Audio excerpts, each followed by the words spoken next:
அக்னியால் அழிக்க முடியாதவற்றை கடலால் அழிக்கலாம் என்று அசுரர்கள் நம்பினார்கள். அவர்கள் சமுத்திரத்தில் மறைந்தார்கள். இரவு நேரத்தில் வெளியே வந்து லாவற்றையும் அழித்தார்கள். பகலில் மீண்டும் கடலுக்குள் மறைந்தார்கள். தேவர்களுக்கு வழியே தெரியவில்லை. அப்போது அகத்தியர் வந்தார். ஒரு சின்ன முனிவர்.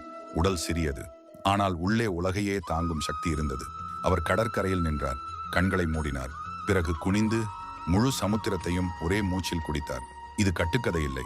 வேத ஞானம் சொல்கிறது, உண்மையான தவம் என்பது வெறும் மனதை அடக்குவது மட்டுமல்ல, பஞ்சபூதங்களை, அதாவது நிலம், நீர், நெருப்பு, காற்று, ஆகாயம் இவற்றை உள்ளே கரைத்துக் கொள்வது.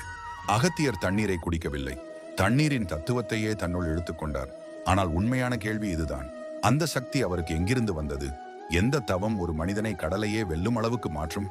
ரிஷிகள் சொன்னார்கள், உலகை மாற்ற வேண்டும் என்றால் முதலில் உன்னையே முழுவதுமாக கரைத்துக்கொள்.